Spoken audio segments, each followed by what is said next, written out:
There we go. Our SWR has crept up to just probably 1.567, 1.8 and a half, about that.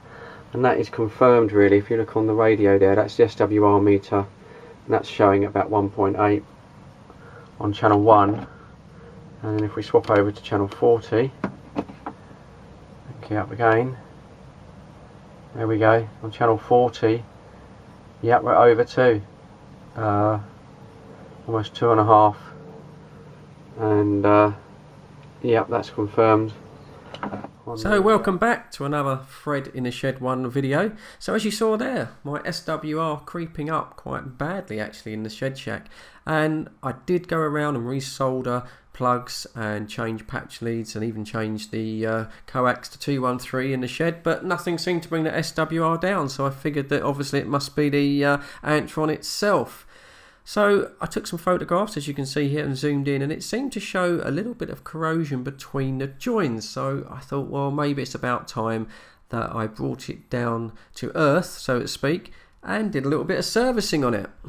So before I get started on this, I need to say at this point that, you know, if you're going to put up an antenna or bring an antenna down, especially on a pole, just bear in mind that it is quite strenuous. And I'll explain my technique at the end of the video in about 5 minutes time when I get more time. But basically it involves using this tried and tested old cast iron umbrella stand. Just bolt this onto the bottom of the pole, and then I can sort of lay the pole over without it getting out of control.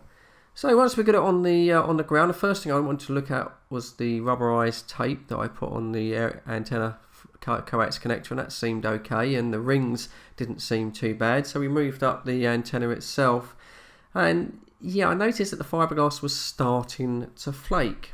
Some people have said that theirs have actually split, and I can sort of see why that's happening. So you'll notice for the rest of the video that I wear blue protective gloves, because I did get a small bit of that in my fingers. So here's the offending corroded sort of section, but when I looked at it, in between the two sections is a spring washer, and it's the same with the last fire up section that I've got, and it just appears that the spring washer itself has corroded, causing the rust stains. So I'm going to get straight to it and cut off this amalgamated rubberized tape that I put on.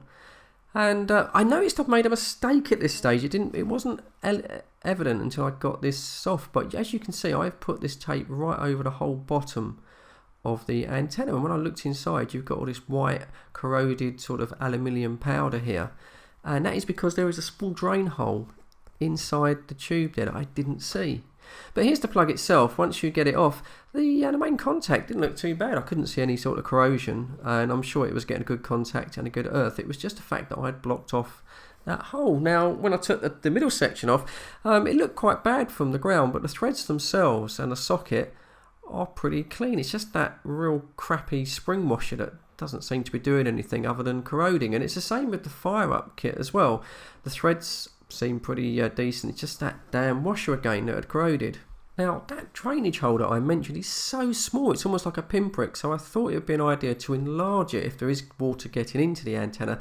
So I just put a little drill hole through that, and all that was needed then was just to give it a nice clean up with some wire wool. The coaxial plug with the 213 coax, that got the same job, as did sort of the other connections, and it's just, you know, sort of basic servicing. If something stayed up there for sort of 2 years, they are going to sort of slightly corrode. So once I'd cleaned everything up, I put it all together. But the main difference this time is I took some of the advice from people on Facebook and decided to use some of the amalgamated rubber tape around the joins itself, just to make that watertight, so that we didn't get any corrosion in there whatsoever, which may have contributed to the high SWR. Also on the bottom section here, you'll see that I didn't do the whole antenna itself, I just did the coax connection plug. Now, when it comes for the fine adjustment of the SWR and an antenna, a lot of people have asked in the comments, do I have to climb up the ladder each time I want to adjust it? Well, you can do. It's probably the best way to do it, but I'm certainly no Fred Dibner, and I don't fancy falling 30 feet, reaching terminal velocity and bouncing on the floor. So what I do is I stick the antenna on a short pole, get it away from any objects, and just do it, you know, in the garden. And to be honest, I find that if you get the SWR correct using this method, once you get it up on the pole, it really shouldn't change.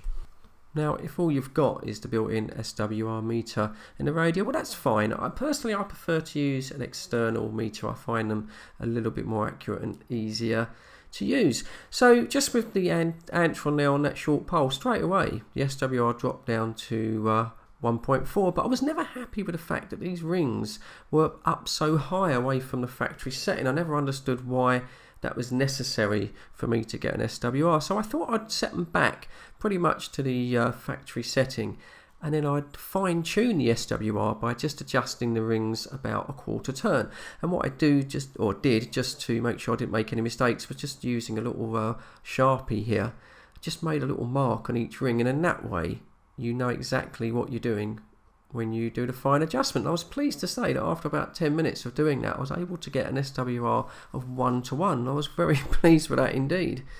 So after that, I just needed to get the 99 on the long pole and get it back up on the wall brackets. Now this is where, you know, if you're taking an antenna down on a pole, or you're going to work with ladders, it does help if you can get someone to help you. This is a strenuous job.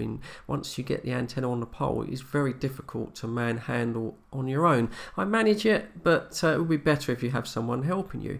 So once the antenna was up, the SWR had increased to about 1.2.5. That might be because it's a little bit close to the chimney stack. I do get comments from people concerned about putting up antennas in a built-up area, a bit like where I live. And what I suggest, you know, is that you do it slowly. You know, put your antenna up on a pole, but keep it quite low to start with. See if you get any complaints from neighbours, and then just inch it up, you know, a metre at a time after a few months, and then a few months, and then hopefully that way people get used to it, and you won't get anyone knocking on your door. Well, there you go. Hope you enjoyed that. A little service as an Antron 99.